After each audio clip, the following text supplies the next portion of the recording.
All right, one of the big fights people have their eye on this coming weekend is in the bantamweight division, and I'm happy to be joined by one of the participants in that contest. He's going to take on Merab Dvalishvili. Finally, it goes down on Saturday at UFC Vegas 25. Cody Stamann joins us once again. How are you, man? I'm great, dude. I'm great. I'm finally 6 months in the making. We're finally going to do it this weekend. Yeah, man, it has been some road to get here. And we were talking a little bit off air before we hit record because, this fight with Merab was supposed to happen in December. You had the injury. You could have done it a couple weeks later. Then you were supposed to fight in February and you had two different opponents. It didn't end up happening. You're supposed to fight Askar Askar. He wasn't clear to compete right before the fight was about to start. Like, what have these last couple of months been like for you? Because I know how badly you wanted to get in there and fight in February, no matter who was in there with you. Yeah. I mean, I said yes to 3 different people in February.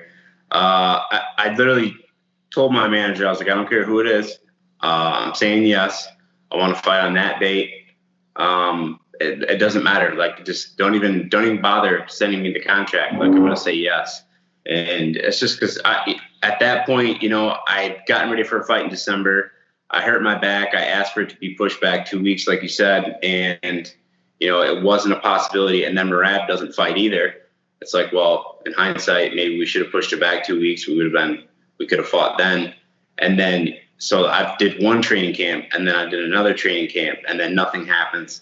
And honestly, like initially it was really hard to stay motivated because I had just done back-to-back training camps.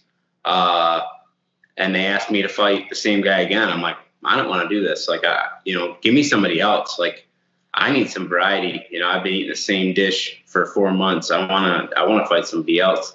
And Merab starts showing up at the gym and starts kind of training with a bunch of my training partners. And everybody kind of talked me into doing it. They're like, listen, you should take this fight. Here's why. And I kind of just said, all right, screw it. I mean, I've already signed 2 contracts to fight the guy. It's not like it's a fight that I won't do. So why not a third? So here we are. I got to fight the little nasty Merab this weekend, and I'm just happy to be fighting. You know what I mean? Like, even if it's a little nasty critter like him, like at this point, it doesn't even matter. Just put me in the cage. Like, I've been itching to go for a long time. So, yeah, I just, at this point, if something happens to Merab this week and they offer me a gorilla to fight this weekend, I'm going to do it. I don't care if he's 285 pounds. I'm gonna take the fight. So going back to February, we spoke right before you were supposed to fight Askar Askar. I think it was like the day after it was made official. And I mean, you were just fired up to get in there. You were like, thank you for the opportunity, Askar. Thank you for stepping up and signing the contract. But I'm going to hurt you, son. Like, I'm going to put you in a bad place. I'm going to make you pay for it. But still, thank you very much. To find out he wasn't cleared to fight, and then you lost the fight so close to it. Like, how did you react to that? I mean, not well. I knew it was a risk taking a fight against somebody that was a debut guy. You know what I mean? And, maybe in hindsight, I should have waited and just tried to fight Andre Ewell as soon as he was cleared for COVID. But, one in the hands were 2 in the bush. I was looking at it like, they want this guy in the UFC. They're going to get everything done. They do this all the time. Everything would be fine. And then to have the plug pulled and realize that I maybe made the wrong decision was just a nightmare for me. And so I'm going back and I'm thinking, wow, I should have just fought. I should have fought the tougher guy. I should have done this. I should have done that. And then you start, you know what I mean? All these things are spinning in your head, and then you don't get the opportunity and you don't get paid, and all the hard work seems like it's for nothing. But, I just did what I always do, and I just went back to the gym. I have that blue collar mentality. It doesn't really matter what's going on in my life. I'm going to work, and thank God for it, because, there's no way I'd be sitting here having this conversation with you or being in the UFC or anything if, every single time some kind of road bump came along in my career that set me off course. Like most guys, fought a lot of adversity to be here. I've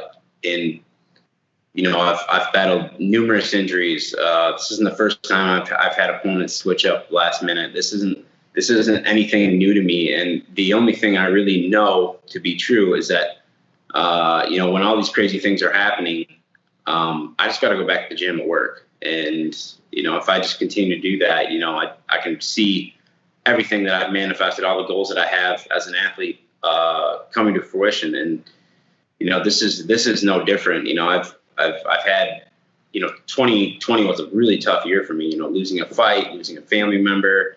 I mean, there's no adversity that I'm going to see in the cage, in life, that I have not seen, you know what I mean? And knock on wood, I mean, I've dealt with some heavy shit, and I'm not scared of, you know, any other heavy shit that's coming my way. You know what I mean? Because I know that, you know, when my back's against the wall and when shit hits the fan and things aren't going the way they're supposed to, I'll figure it out.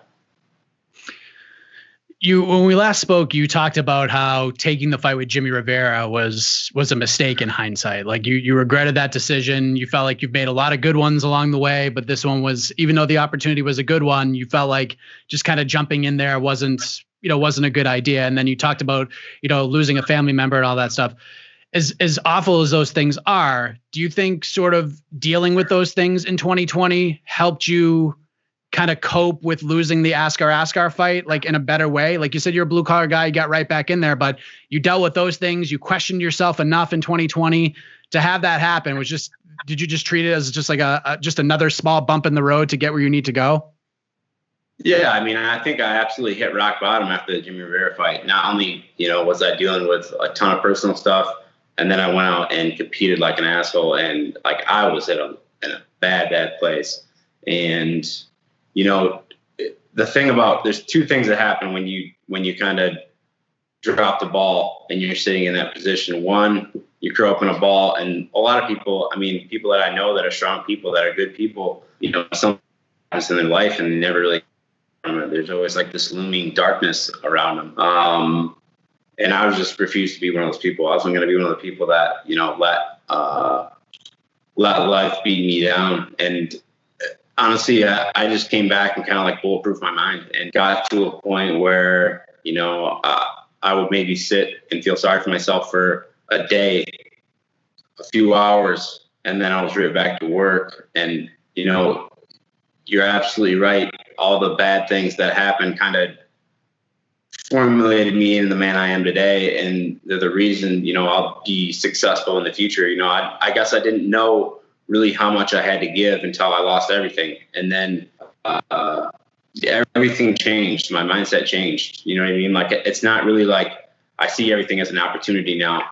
You know, all the good things, I see them as opportunities instead of like, you know, like you sign a fight, it's against a really tough guy, and you're like, well, why do I got to fight this guy? Why can't I get the Sean O'Malley train and fight a bunch of guys that are on their way out? And, you know, I just looked at everything like an opportunity now. Like, why do I have to fight Merab Dvalishvili? He's, you know, easily, you know, what people would say is, you know, the best wrestler in the bantamweight division. Like, why can't I get somebody else? And I'm just like, dude, they gave me Merab. I'm just going to figure out a way to beat him. Like, that's my mindset now. I'm like, it's not like I'm fighting Merab. Merab has to fight me. And I'm going to be a nightmare for him. They gave me way too much time to prepare for this fight. Yeah. And that was kind of like another thing that stuck out from our last conversation between, you know, dealing with 2020 and then finding out you were fighting Merab. You got into like insane physical condition. Like, you ramped things up to a whole nother level. So after losing the Askar fight, when you found out that you were scheduled to fight Merab again, did you like ramp things up even more? Or was this just like, okay, we've done this before, let's just fine tune some things? Yeah, honestly. So in February, I was like convinced, like, this is the best physical condition I have ever been in. I cannot get in better shape than this. This is the best version of myself I could ever be. And I was confident in that. I knew that.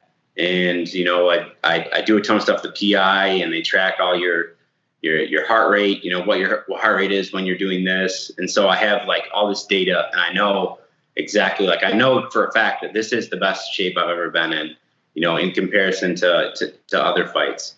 And like I said, after the Rivera fight, it's like a fight that I just didn't have any gas. I'm like, I'm never going to feel that again. You know what I mean? Because going into a fight, wanting to win, not having the gas to do it, it's a terrible, terrible feeling, because you're basically a punching bag in there. You're not, you can't, you know what you have to do, but you cannot do it. And it is a horrible feeling, especially against a dude that throw bombs like Jimmy Rivera. It was not a friendly feeling in there, knowing that, I didn't have what it took to go out and push and win that fight. Just physically, my muscles just were not doing it. So I was like, I'm never going to be in that position again as an athlete. And so I murdered myself, and I was ready in December. I was ready in February. February is like where I really peaked, where I was like, wow, this is it. This is me at my best. And, after that fight didn't happen, I took a couple weeks, still trained a little bit, but wasn't real serious about it. Get the Merab fight, and I'm like, okay, we got to do all this all over again. Let's see kind of where I'm at. And, my numbers weren't as good, a month into the training camp. Now a month into this training camp, I'm blowing the numbers that I did in February away. And like, I was 1000% convinced that February was the best I could be.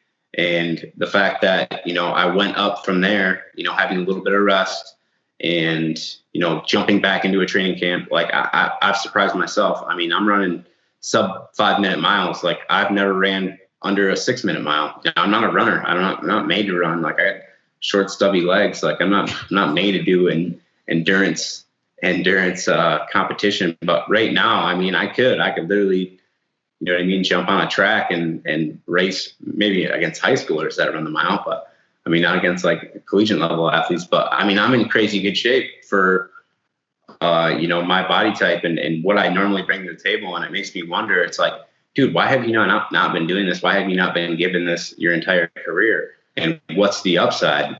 That's what I'm sitting here asking myself constantly, coming into this fight, like what's the upside? I know that I have more gas in the tank. I know that, if Merab and I get into an absolute barn burner, which I predict we will, can I gas Merab out? You know what I mean? A guy that's known for kind of wearing on people, sloppy, coming at you like a dog with rabies. Like, can I Merab? And I honestly think I can. I really, really believe it. Like, do I think I can run takedowns up on the guy? Yeah, absolutely. I mean, he throws wild shit. Nobody really tries to wrestle him. I've seen a couple guys shoot on him ever, and I don't think they're the caliber wrestler that I am. I honestly believe that if I want to, I can go out there and Merab him. I think I could get 10 takedowns on him. I think I could hold him down. I think I can push a pace. I think I can wear him out. And I want to do that. That's something I enjoy doing against every opponent. I like taking those guys into places that they are maybe should be good, and just seeing who's better. I did it against a guy, like one of my first fights. I fought this wrestler, and everyone told me, "Don't wrestle the guy. Don't wrestle the guy. Don't wrestle the guy." I went out and started shooting double legs and got in a wrestling match with him, 5-minute wrestling match, and just burnt the guy and then knocked him out in the second round.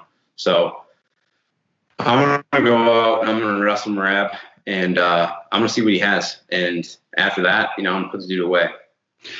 Yeah, that's a really interesting way of looking at it, because a lot of people don't want to wrestle with him for the reasons that you just mentioned, but we haven't really seen him off of his back very much in his UFC career. So you getting in there and getting a takedown on him, I think that, I mean, who knows if you're going to watch this, but that would probably surprise him. And, maybe you can wear on him a little bit with him being off his back and trying to get you off of him. Yeah, exactly. I think a lot of people kind of try to play this like outside game. They don't really let him close. But I mean, we're fighting a small cage. We're two guys that, we're not big dudes. We're going to be on top of each other. What am I going to do? Am I going to dance around and try to avoid a takedown for 15 minutes? Like, no, Merab's shooting on me. He's going to shoot 20 plus times. I know that. I think that's in this division. And so that's not really something that I'm concerned with. Even if the guy does get a takedown, like I won't be there for more than a couple seconds. So it's not like it'll really matter. Merab's not like a guy that takes you down and you never get back to your feet. I don't necessarily worry so much about his wrestling. I worry more about his crazy shit that he throws on his feet. I have to be sharp. I have to be focused. And I have to be ready for a guy that literally is kind of off balance and weird the whole fight. But stylistically, I couldn't really think of a guy that's better. I think of him just like Brian Caraway, kind of ugly on his feet, shoots a lot. And I fought Brian Caraway with a torn ACL and 2 broken ribs and beat him. So I'm confident going into this matchup this weekend. Are you training at all the same places that you trained for the Askar fight, or for the February fight, or did you have to maybe change some things around at all? No, I mean, because Askar was originally supposed to be Merab. I mean, I did the exact same thing. I mean, the only thing I really changed about my training at all was I just added a couple wrestling practices a week, straight wrestling practice, where I just did a really, really hard grinding wrestling matches. And probably the most I've ever wrestled the past 6 months is the most I've wrestled my entire MMA career. I really don't wrestle that much, even though I go out and I win a lot of fights by wrestling. I really just kind of relied on the high school wrestling, that I did 10 years ago. I don't really try to sharpen my wrestling game, but I really focused a lot on the wrestling, obviously, coming into a fight against Merab. And like I said, I'm just curious. I'm curious of what I have in there. You know what I mean? What different. I mean, I know I'm a better wrestler than I've ever been. I know I'm in better shape. And I'm kind of just chomping at the bit because I want to see what I can do on Saturday night. Of course. I mean, there's a lot going on in this division right now. Aljamain Sterling is the bantamweight champion after the DQ win over Petr Yan. And I'm sure you've talked about this in other interviews, but I'm curious to get your take on the whole thing because it's been quite the story. And, I know Eric Nixick was in his corner and everything. I talked to him about it. So, what was your thoughts in sort of the aftermath of that whole thing? So, I mean, in another interview, I said that I thought that Aljamain could have got up. I still believe that to be true. He got all pissed at me and sent me something on Twitter because, I mean, we're kind of friends on a personal level. But, I mean, I stand by that. I do believe that he could have continued. Do I think it was the right choice? I think it was the right thing to do, continue after that. It's no, I mean, I think that he made the right choice for him by staying down and, winning the championship. I think that was a huge money move. And I think it was the smartest thing that he could have done. I've been in that situation, Song Yadong, need me in the head and scrambled my eggs a little bit. And I was just pissed off, not thinking, and I got back to my feet, just mad, and I just wanted to keep fighting. And then I, get a majority draw. And in hindsight, could have just stayed down. Maybe it would have been better for your health and better for your career if you'd have just stayed down. So it's hard to say what the right decision is, but the optics of it all don't look good. He could have done things a lot differently. I mean, obviously he shouldn't have had the belt on that night. He shouldn't have had a drink in his hand.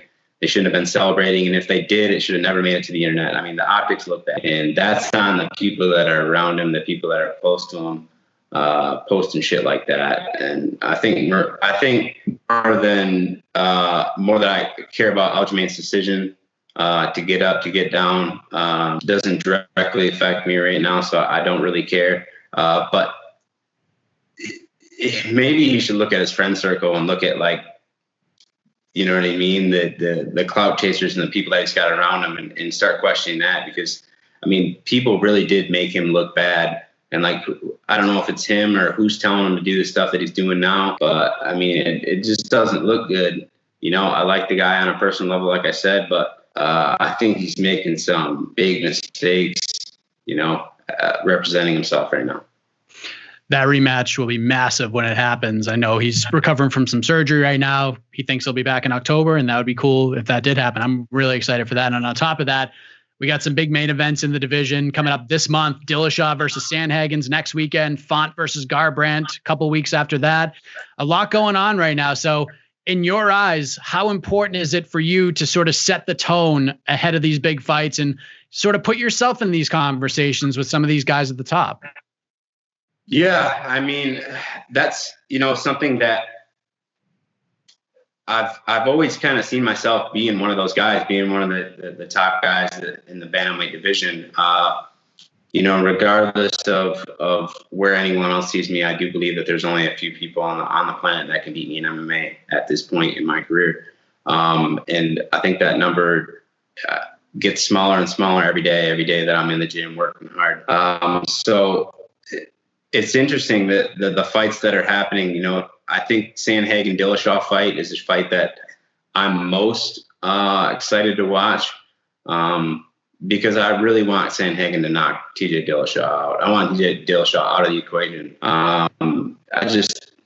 The whole tainted supplement thing. I mean, and I know a lot of people that personally know TJ. Like, this isn't the first time that TJ took steroids. It's like, you get a DUI. Is that the first time you were drinking and driving? Like, let's be honest, probably not. Probably did it every weekend. And you just finally got caught.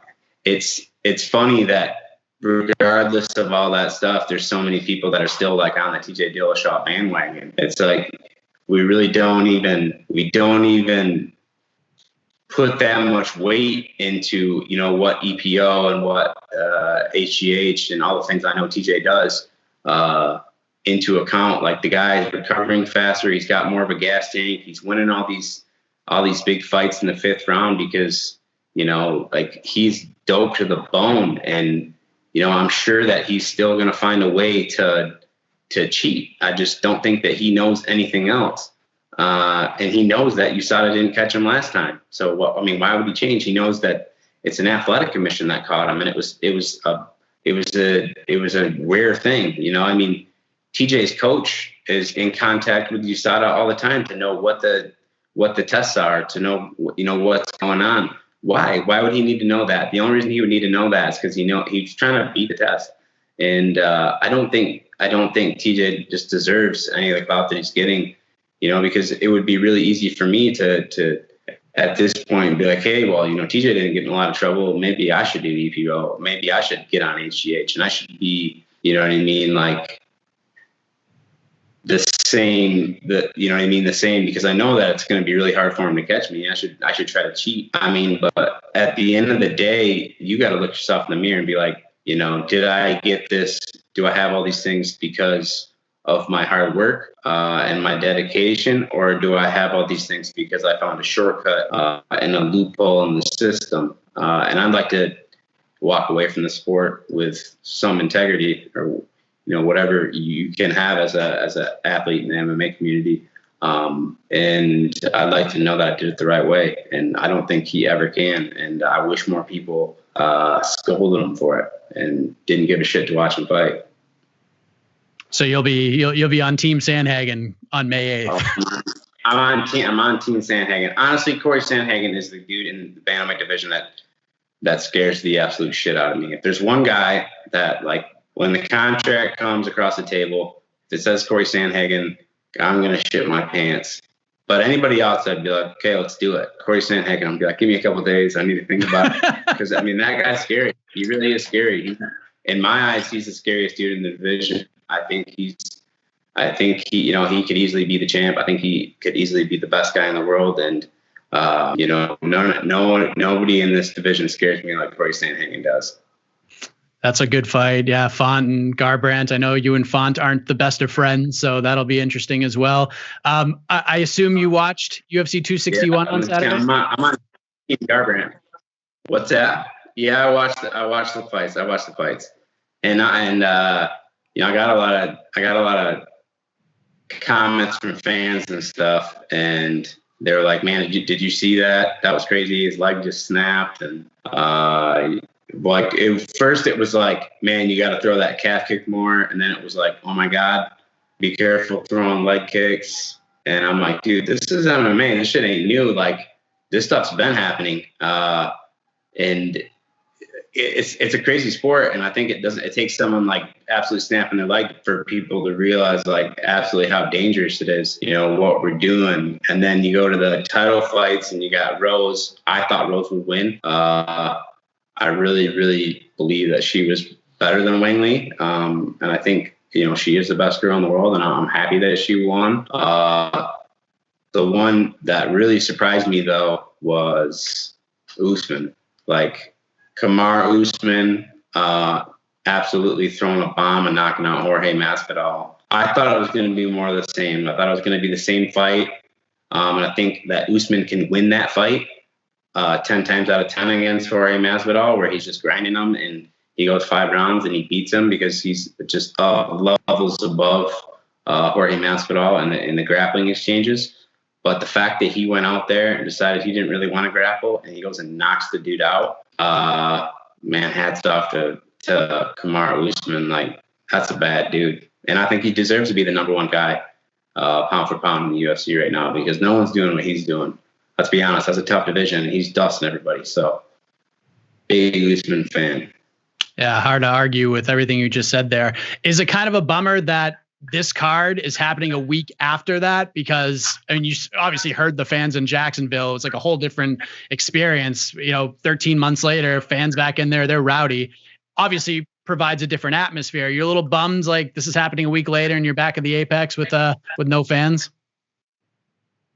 No, I mean, I'm just happy to be in Vegas. You know what I mean? I live here now. Logistically, it's so much easier to fight at home. I'm I would sacrifice not having fans to fight here.